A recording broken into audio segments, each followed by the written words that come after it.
Look at the Sahara Desert today, and your mind registers one thing: death. 9 million square kilometers of scorched rock and shifting sand, the largest hot desert on Earth. A place where the sun does not warm the land so much as punish it, where rain may not fall for years and the silence is absolute, a landscape that feels actively opposed to human presence, that offers nothing. And yet, roll time backwards hundreds of millions of years, and what you would find would stop you cold. You would find water, vast inland seas teeming with life, river systems wider than the Amazon, moving through that ancient world. In the shallows of those prehistoric waters, on the banks of those enormous rivers, you would find them, the giants. Creatures so large, so powerful, so completely unlike anything alive on Earth today. This is not fiction. This is geology. This is the buried truth of one of the most astonishing landscapes. And this is where our story begins. Segment 1. A world drowned in water. To understand what the Sahara once was, you have to accept something physically impossible to believe. For enormous stretches of deep geological time, this region was not a desert at all, but ocean. Roughly 100 million years ago, during the Cretaceous period, a vast, shallow sea covered much of North Africa.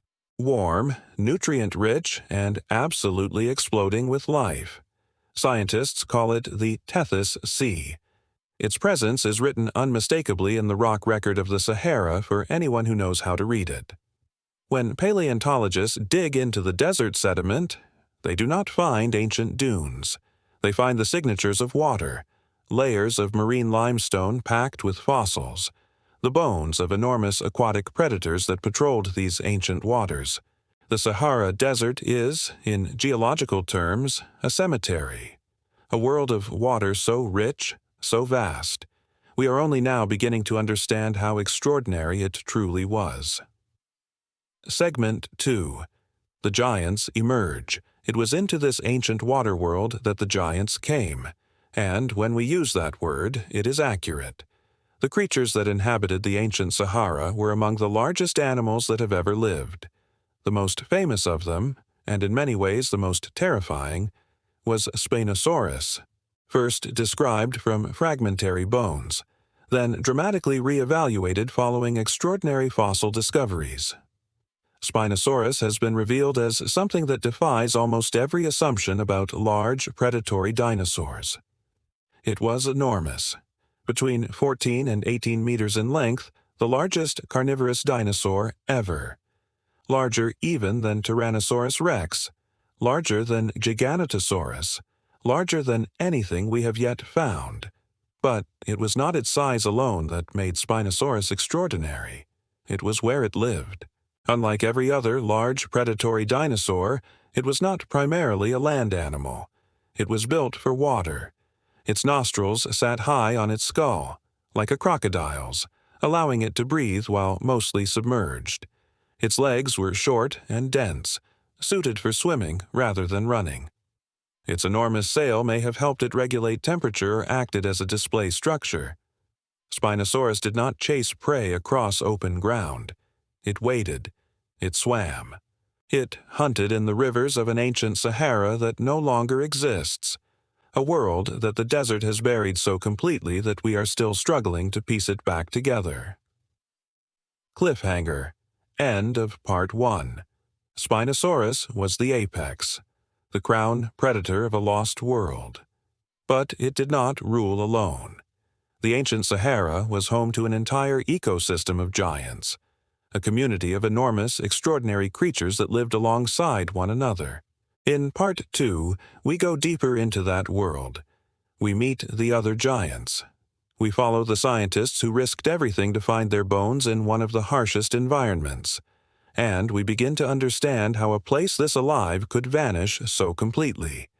There is a place in the Egyptian desert, roughly 150 kilometers southwest of Cairo. The locals call it Wadi al-Hitan, the Valley of the Whales.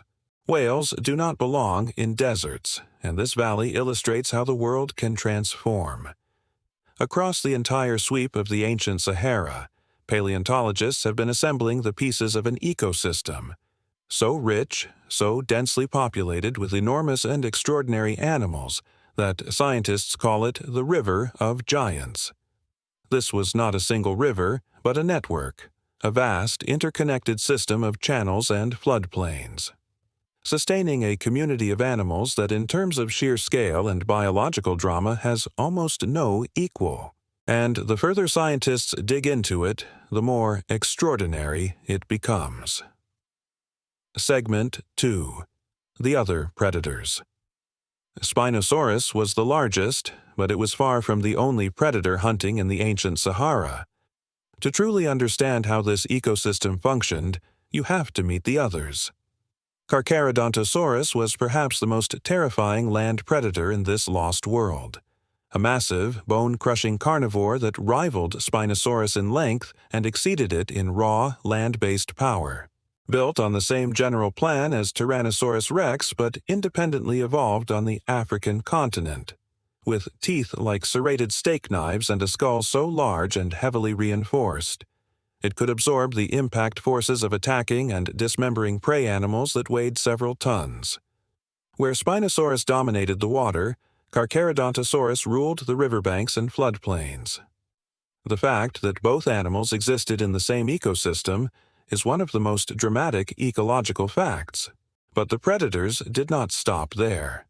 In the rivers themselves, alongside Spinosaurus, lurked Onchopristis, an enormous sawfish, 8 to 9 meters in length, armed with a long rostrum lined with barbed teeth. And in the deeper waters, other predators of extraordinary size patrolled. Enormous marine reptiles, giant sharks, and predatory fish so large they would dwarf anything today. This was not a peaceful world. It was an arms race of evolutionary proportions, played out across millions of years in the warm waters and on the muddy banks of a river system that no longer exists. Segment 3. The Giants That Did Not Hunt. Not every giant in this lost world was a predator. The plant eaters and filter feeders are even more astonishing than the carnivores, because they reveal something about the sheer productivity of this ancient ecosystem. To sustain animals of this size, the landscape had to be extraordinarily rich. The rivers had to carry enormous quantities of nutrients, the vegetation dense and abundant. Paralititan, whose name translates as tidal giant, was a sauropod dinosaur discovered in Egypt. One of the largest dinosaurs ever found, weighing somewhere between 60 and 70 tons. Heavier than a dozen African elephants combined, that waded through the tidal flats and mangrove swamps, feeding on the abundant vegetation of a landscape that was lush, warm, and productive, beyond anything the modern Sahara could ever suggest. Alongside Paralititan moved other enormous sauropods, herds of large ornithopods, and a variety of smaller dinosaurs that filled every available ecological niche. The ancient Sahara was home to a thriving, layered, abundant world of life, one of the most productive ecosystems in the history of this planet.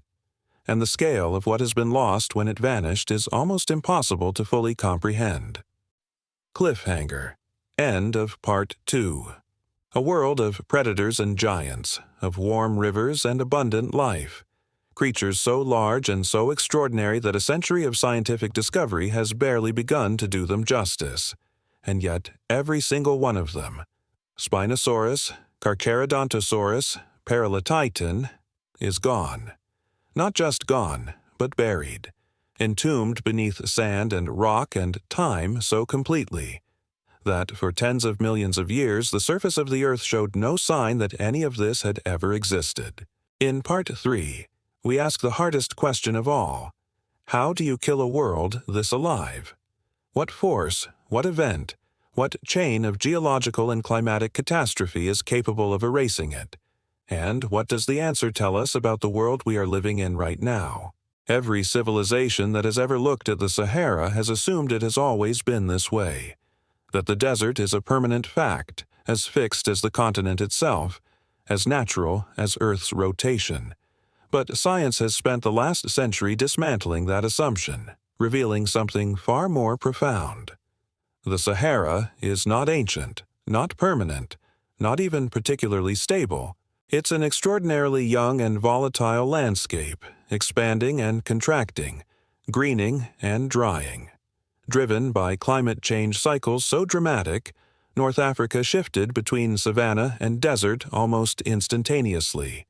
The death of the giants, that magnificent Cretaceous world of rivers and predators, was a far more ancient catastrophe.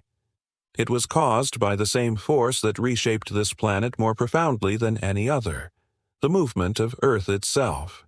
66 million years ago, an asteroid struck Earth with the force of 1 billion nuclear weapons.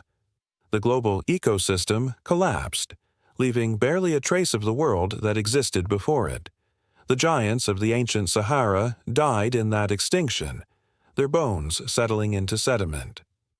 But the story of how the Sahara became the Sahara did not end with the asteroid. It was merely reset. In the millions of years that followed, mammals and birds diversified, and North Africa transformed. The Tethys Sea, a great shallow ocean, began to close. The African continent drifted northward on a collision course with Europe and Asia. This collision pinched shut the seaway connecting the Atlantic to the Indian Ocean. It shrank from an ocean to a sea, then isolated basins, until it closed entirely 5 million years ago. This event, the Messinian salinity crisis, saw the Mediterranean Sea evaporate almost completely, leaving behind a vast, sun-baked salt plain kilometers below sea level.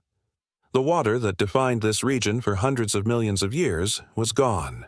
In its absence, North Africa's climate began its final, fatal transformation. But here's the extraordinary detail. The Sahara hasn't always been a desert, even in recent history. Within the span of human memory, our ancestors lived through and left records of it.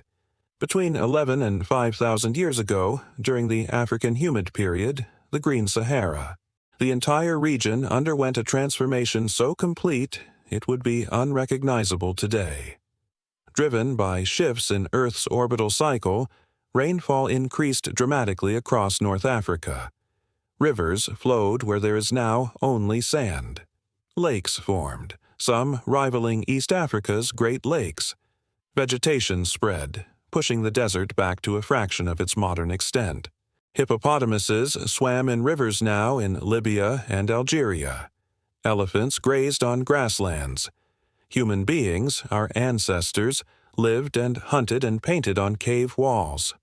Across a landscape that was green, wet, and alive, in a way the modern world has forgotten. Then, roughly 5,000 years ago, the orbital cycle shifted again. The monsoon weakened.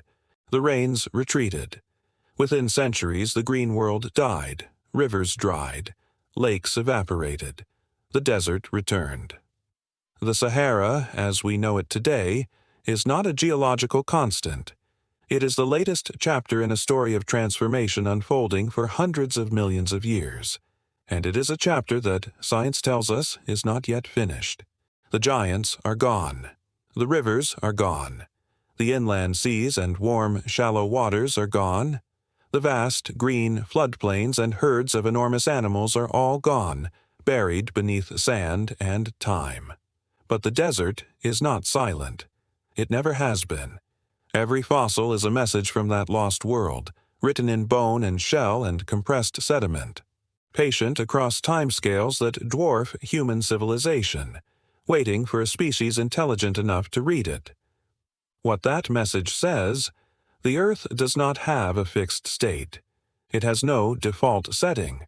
It is a dynamic system, driven by forces on every timescale, from geological to annual. Capable of changes so total and irreversible, a rich world can be replaced by lifeless desert. We know this because we found traces beneath the surface. Science gave us tools to read the rock. We are in our own chapter of transformation, driving changes to the atmosphere and climate, at a speed unprecedented in human record, reshaping life on this planet. The fossil record of the Sahara gives us context to truly understand. The desert was once a paradise. The paradise became a desert.